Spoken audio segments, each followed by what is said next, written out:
I've been going through my seed packets, and most of them say days of germination are 6 to 12, 5 to 10. They're all pretty close. Some of them don't have any information on them at all, and you have to go to the website. And I'm trying to figure out how to explain to a friend of mine what to do when she starts her seeds because of germination periods, but when you read the package in words, it says 6 to 12. But what's confusing is they're not all that way because it depends on heat, light, moisture, soil temperature. So something could say 6 to 12, but it could take 3 weeks. I don't know. I've had that happen.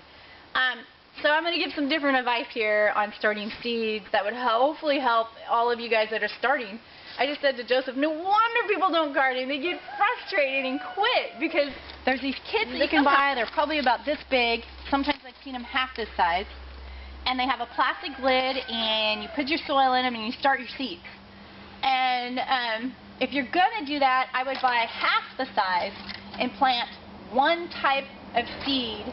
If you're going to do lettuce, then make this whole tray lettuce.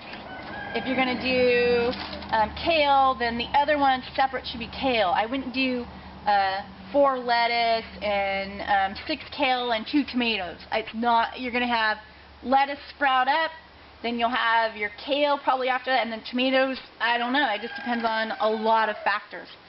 So I would even go less than that if you have a small garden at home and I don't know how many plants you want. Do a little bit of lettuce.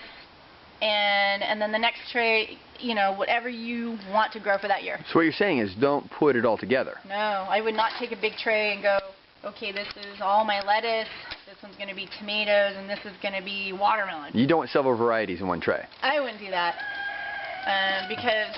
So each variety should get its own separate space. When these guys, separate tray. My glasses. Once these guys are getting big and these haven't sprouted, if you keep leaving that lid on, it's going to get too hot. And they're going to just bolt, and you're not going to have anything from these guys, okay? You don't want bolting happening, and at one point you have to keep that lid off. But if these haven't germinated, you need the lid on. So it's just not a good idea to mix. If you did mix, and you get these little guys sprouting, I'm going to show you in a little bit what you can do to get them out and get your lid back on to get these guys germinated. Does that make sense? This is really hard to explain, so I'm hoping everybody gets this. And a short little videotape. Call me, it might be easier. And I'm learning here how to get the point across. So yeah, a friend of mine, he buys these cute little guys, and he has, if you have the money, go for it, so you won't have any frustrations. He buys a heat mat, and it's kind of like a heating pad you use at home for sore muscles. But it's for gardening, and he plugs it in, and he puts these little trays on top, I believe. And what he does is he sprinkles, these are all cabbage, and he puts a whole bunch in there, you water it, you have it on this warm tray, and everything sprouts, and you get this. This is really simple, okay? These are all the same in here, and all these little guys have to be transplanted, and they're a little big, and they really need to be transplanted. If you don't have a heating mat, you don't want to spend the money, but you have a sunny window, you can still buy these, still put your soil in them, and get like a clear plastic wrap and put it over, or even probably some of this could work, keep it warm, shade cloth.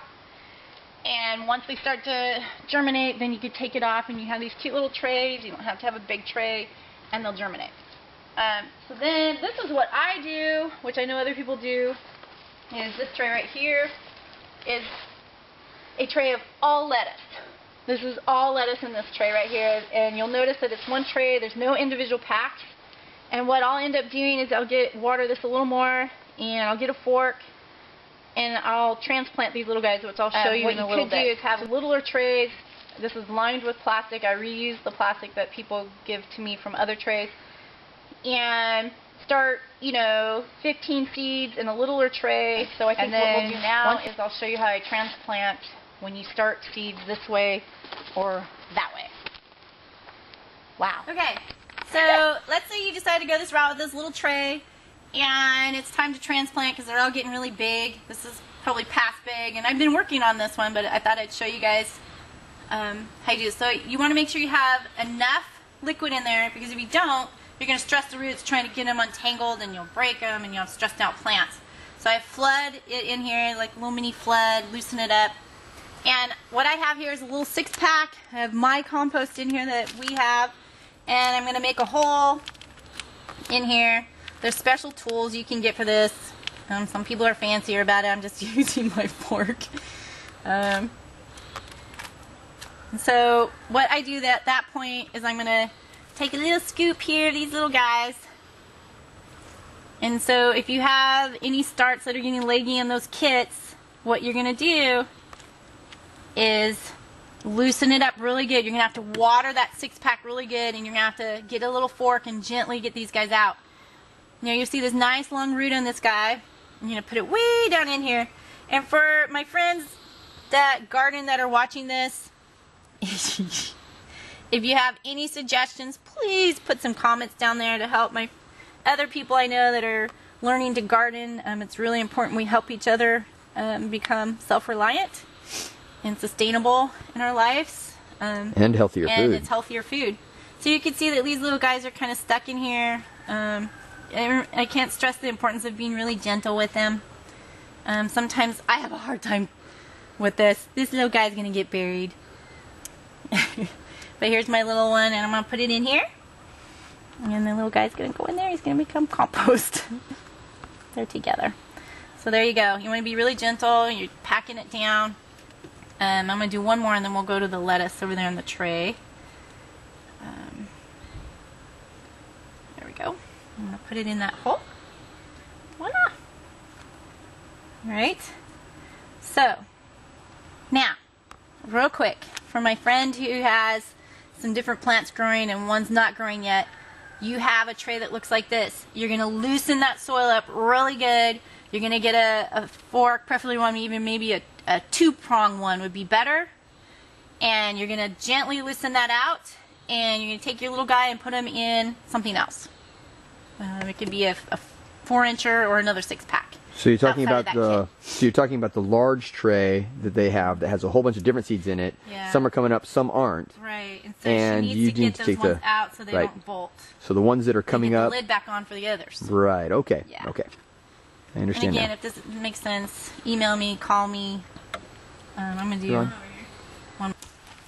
So you just saw me do a 6-pack, and by the way, they were cabbages that I was doing. I took them from the little tray and put them individually in their 6-pack. What I do, because I have a lot of starts here, is I take recycled plastic that I have, I line a gardening tray, I put 6 of them in here, it holds the water, so I water these, and sometimes there's water on the bottom, the water pulls up and everybody stays nice and moist.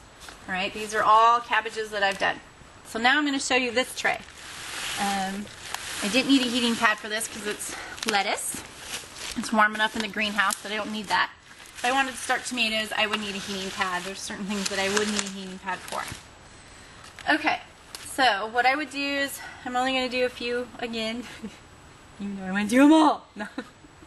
I'm going to water this, and I'm going to show you what you can do if you have a 6-pack and you're unsure about it. You can do these. Man, you could probably find friends that garden that have too many of these if they save them. And same thing. Poke a hole. Okay, and these are my little, these are heirloom seeds. They're lettuce, called Black Simpson. And you can see the kitty stepped in this. Thank you, kitty. And I'm going to take this little guy. Oh, that one came up nice. And take his little root. Ooh, look at that long root. You want to be really gentle with this stuff. And I'm going to poke him in there. I'm going to make him nice and comfy. And there we go. Now I have an individual lettuce inside his little 4-inch pot. Alright, I'll do one more. I could do 6 of them if I like in this. Oops. Doesn't have to be the 4-incher. I can do in little guys in here. Alright, same thing. Just going to take one of these and gently hold the leaf like so. Just real gentle. You don't want to hurt the leaf. I'm going to gently tuck that root in there, and I'm going to tuck it in nice and tight. There we go. Alright. Alright, well, I'd like to make a mention also that while Sue's been doing this, one of the thoughts that's come to my mind is you need to support your local organic farmers. But look what this takes. Look at the time, look at the care, look at really taking care of that plant in super healthy soil and with a lot of real care as to how it's going to grow in the end product. Wow, the time that it takes.